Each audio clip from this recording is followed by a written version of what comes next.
السلام عليكم ورحمة الله وبركاته.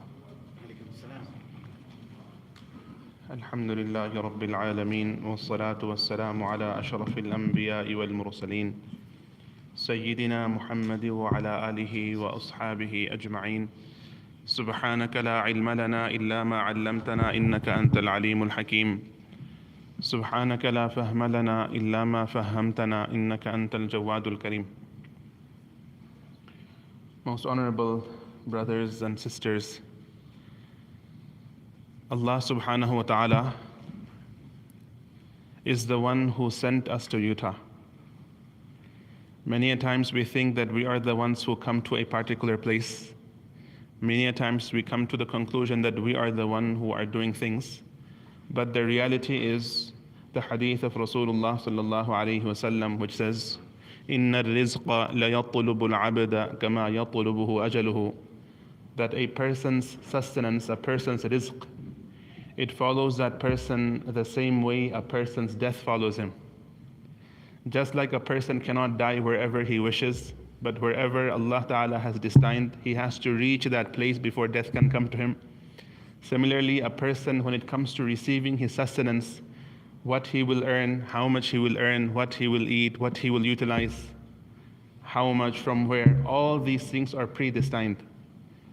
Now, very interestingly, if we look at the world in total, demographically, we will see that throughout the world today, in every single country plus minus, there is the presence of Muslims.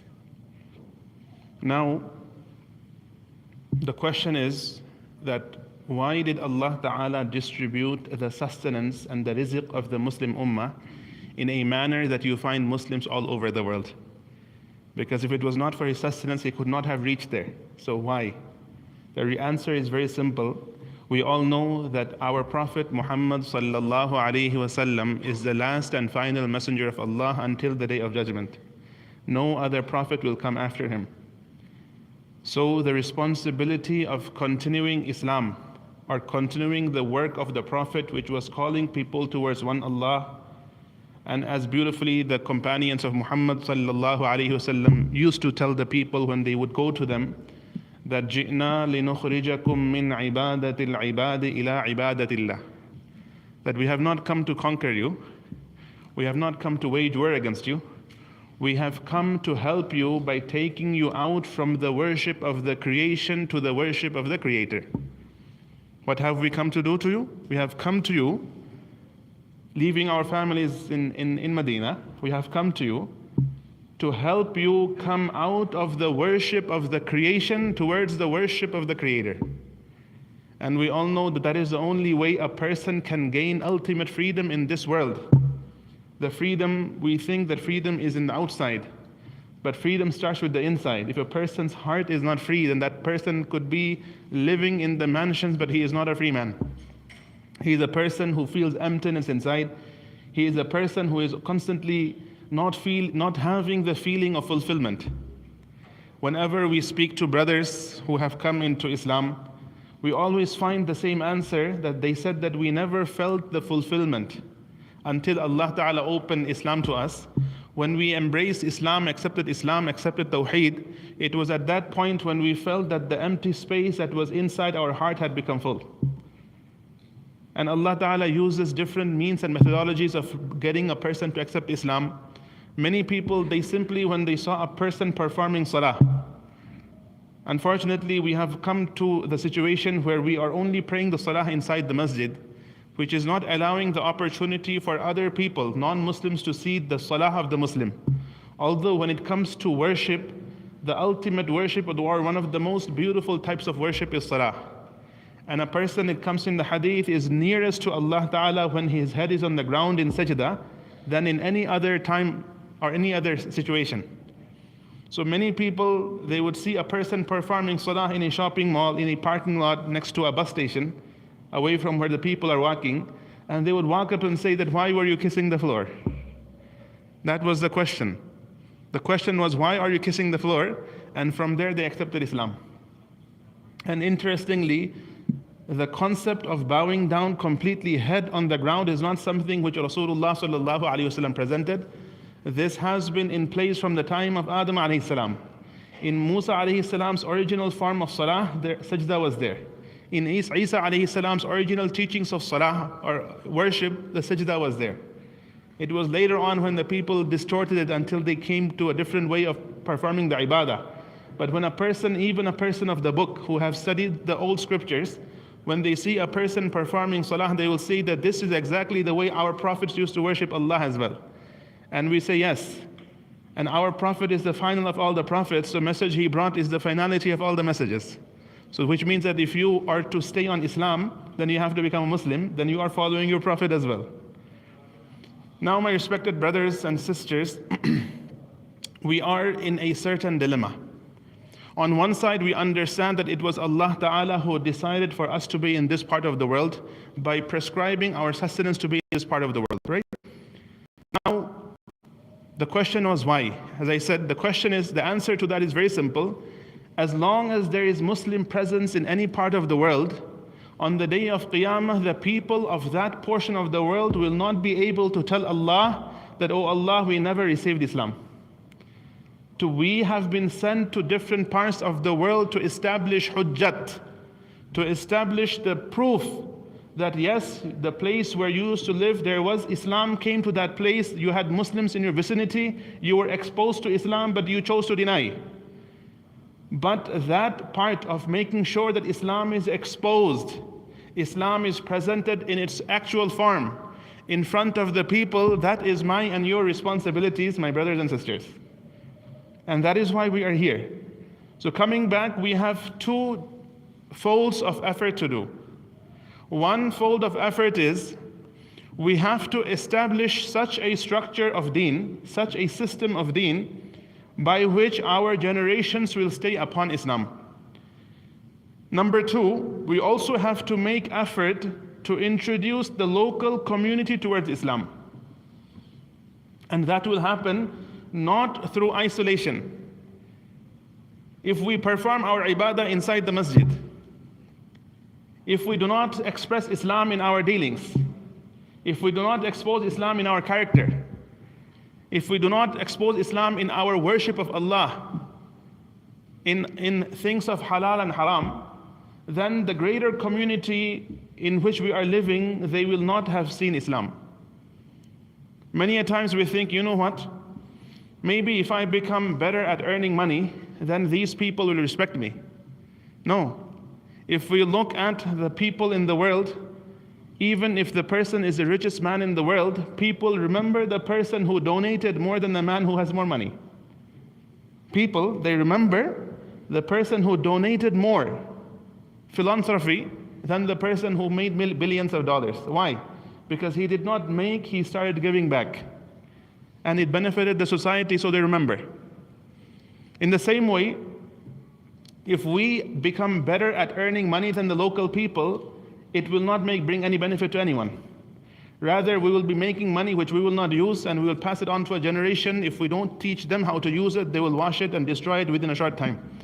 And it has happened. We can see all the stars that we have in the different worlds, the stars, the famous people. If we look at their lives and the lives of their children, you will see that the millions and millions of parents had earned or compiled in their life in this world. The moment they passed away, their children, within a few years, they blew all the money. So, earning money is not going to gain a standing in the society. So what will gain a standing in the society? When we give them something which is more valuable than anything that they have. And what is that? That is Islam. Islam is the only thing that has more value than anything these people can ever give us, or anything they can ever do for us or for the rest of the world.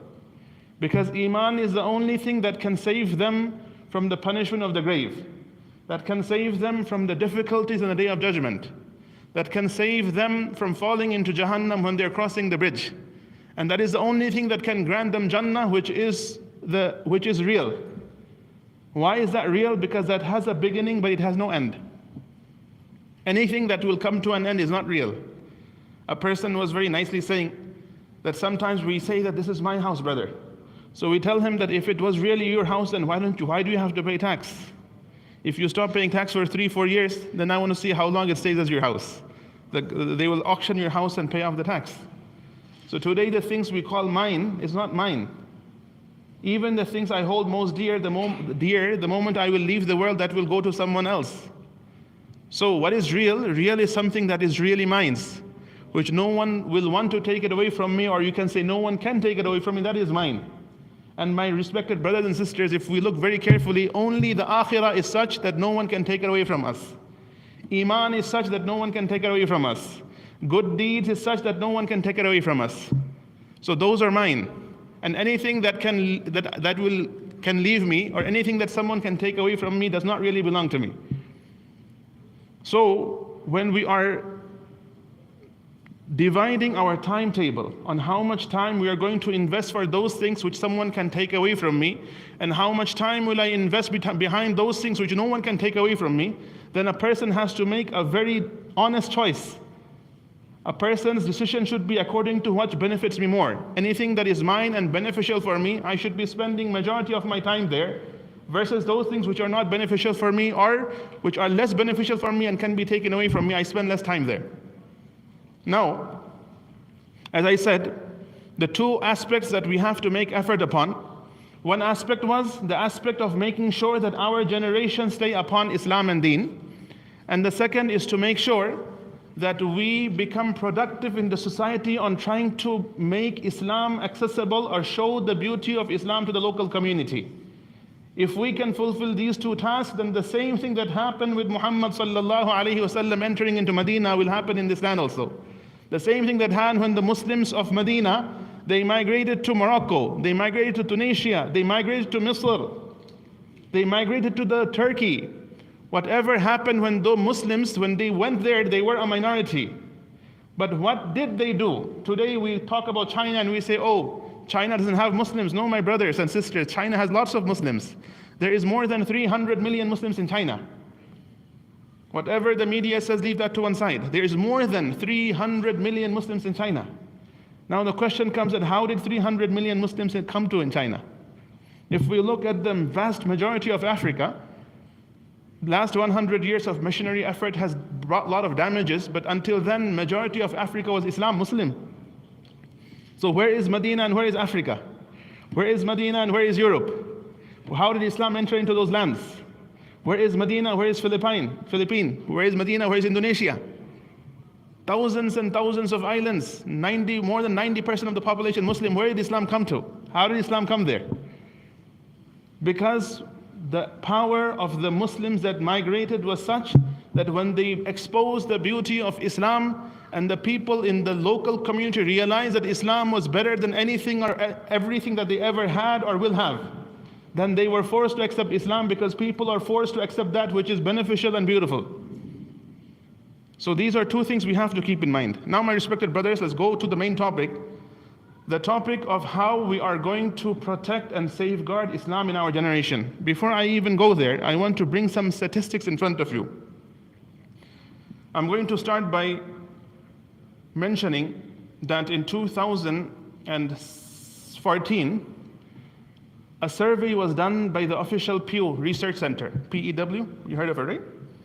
They did official research, and they were researching into what portion of the Muslim youth whose parents were immigrant Muslims identify themselves as Muslims. Did you understand my question? The question was, how many percentage of Muslim youth whose parents were immigrant Muslims, how many percentage of them they affiliate themselves as Muslim, and how many they do not affiliate themselves as Muslim, basically the religion of their parents? The number they came out was something which was very worrisome. They came out to the number of 25% roughly. It was official research, not done by the Muslims. It was done by the non-Muslim official research center. They said that our research shows, when we went into the schools and colleges and we were asking the youth, on what religion do you consider yourself to be? They said, we found 25% of Muslims whose origin is a Muslim.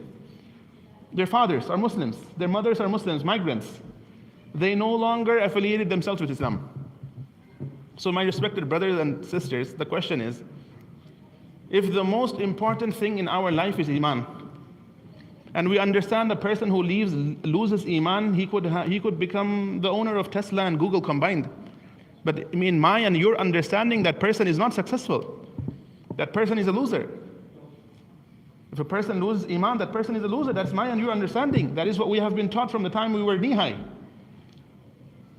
So if the thing which is the most important in my life, and in our whole life, all the effort we do is for our families, for our wife, for our children, if my whole life's effort was put into my family, and from that family there are children who are leaving Islam, then what would be the situation of the parents?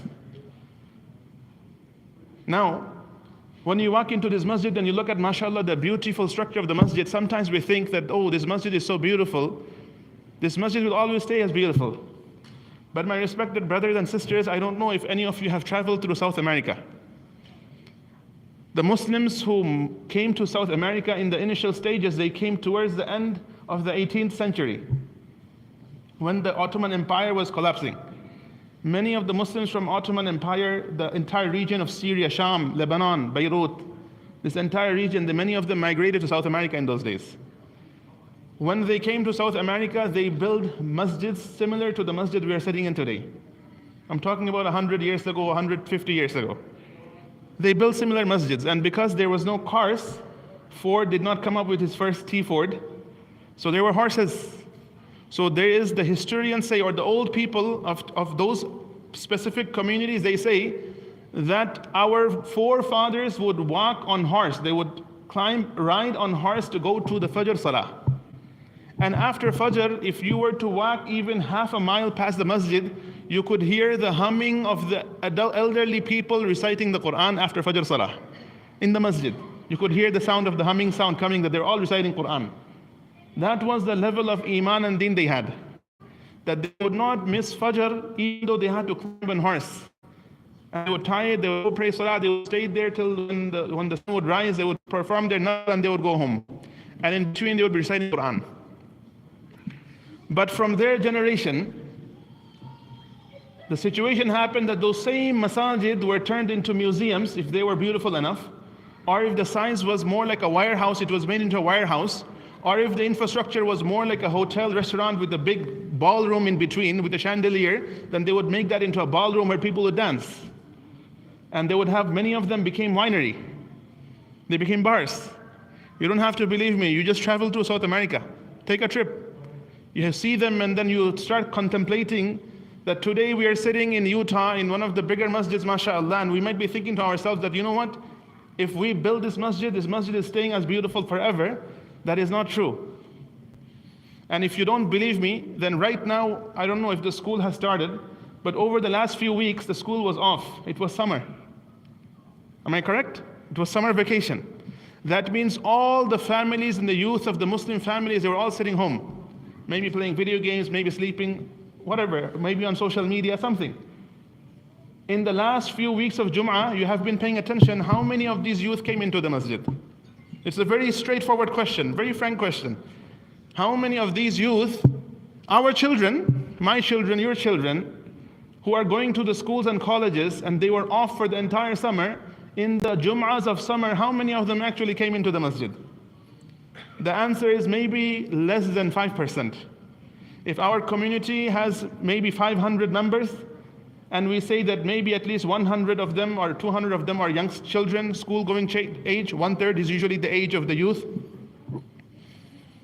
then there should have been at least 100 plus minus youth, at least during the months of summer, because there was no class, there was no school. So the most important salah of the week, they are not showing up while me and you, we are alive. We haven't left the world. We are still active, we're working, and they're not coming. That should tell you something very important, that if they are not coming while me and you are alive and we are encouraging them, then who is going to encourage them after me and you leave the world? And how are they going to come? Jibreel alayhi salam will come with some revelation? That door was closed, my brothers and sisters. That door is not opening again. It's either me and you, we establish something which will continue passing on the values of Islam to the next generation, and if me and you slack in this effort, and if we are not able to establish and connect them with Islam before we die, then that generation is done. They're not coming back. The same thing will happen that happened in South America. In South America, it took less than 100 years and the whole generation was finished. Whole generation was finished. Until today, you have people from South American origin, you find their names to be Yaqubi, Yusufi, Harabi. And you know that this person's forefather was a Muslim. And some of them say, yes, my great-grandfather was a Muslim. They say that. But they don't believe. So my respected elders and brothers, now let's talk very briefly about solution, and we will continue the discussion on the solution after Maghrib today. So the program that we're having after Maghrib is hung on the door. Whenever we leave the masjid, we will find that. There are some flyers on the left side. And the curriculum I'm going to talk about very briefly can also be seen. That's just for display. Please do not pick up the books and take them. That's only left for you display so you can take a look at what's going to be taught to the children. South Africa and England. Muslims, let's talk about England. We'll talk about South Africa in the evening, inshallah. The Muslims migrated to South England roughly between 1940 to 1950. That time the textile industry was booming. So many Muslims migrated from mostly this Indian subcontinent and from elsewhere. They migrated to England for better economy. But once they went there, they built the masjid. But once they built the masjid, after realizing that there was going to be no one else to come and teach their children Islam, then if they did something themselves, so they took on the responsibility of establishing what we call the Maktab program. What is the Maktab program? Nowadays, if we say Maktab, then we understand the table, or we say, oh, it's the office. But if you look at the word Maktab in the historical data, from the time of Umar radiallahu anhu onwards, then you'll see the Maktab, the Kutab, the Katatib, the Majlis al-Ilm, the Majlis al-Adab. This name was used for the children's primary education, where the children of the community would gather either in the masjid or in some rooms they would establish for them, and they would come and study the whole day. And they would have their break times. And they would learn Arabic, they would learn Quran, they would learn Islamic history, they would learn poetry, and they would learn a lot of subjects. So, what England did, the Muslims of England, after establishing the masjid, they established what we call the Maktab program.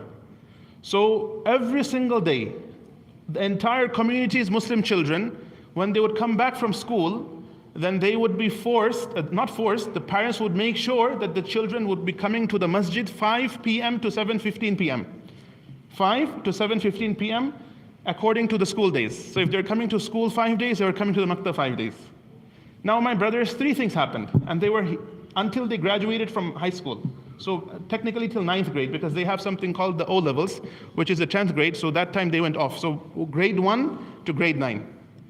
So what would happen? The Muslim community, they designed curriculums, what we call the 10-subject curriculum, where you had Quran, then you had memorization of the du'as that you need in salah and daily life, then the masnoon du'as, waking up, sleeping, eating, drinking, leaving the masjid, coming in, getting into the house, leaving, getting into the car, jumping out of the car, all the du'as a Muslim needs in his life, all these du'as. Then you had fiqh, then you had hadith, then you had aqidah, seerah, tariq, aqidah, akhlaq, adab. Stories of the prophets, Islamic character, the sunnah etiquettes of doing different activities, the Islamic jurisprudence of taharat, salah, fiqh, halal and haram. So they made a whole curriculum where the children would come, they would study Quran for 50% of the period, and they would study the Islamic study subjects. And they got connected to the masjid because they were coming 5 days a week. They became connected with the rest of the children of the community because they were meeting them 5 days a week. So they were friends with each other. And finally, they were growing up with a very strong foundation of the Islamic knowledge. These 3 things ensured that even though they're older in England, they're about 70 years in England, and we are only about 50 years, in 70 years they have not lost maybe less than 1-2%. And we have lost in 50 years, less time, we have lost 25%. So my respected brothers and elders, this is basically a very special appeal to you. First of all, please do join with your family today in Maghrib so we can discuss it in detail. But most importantly, please take this message to heart and try to see what you can do in establishing this program for this community. Inshallah, whether it's teachers training, whether it's providing resources, everything we will help. Free of cost, inshallah. Don't worry about it. But we just need you to decide that you will do it for your community. And this decision is going to be the best decision you ever made in protecting your children's future. And if Allah gives you tawfiq and lets you pay the full tuition, then please try to put them into the Islamic school.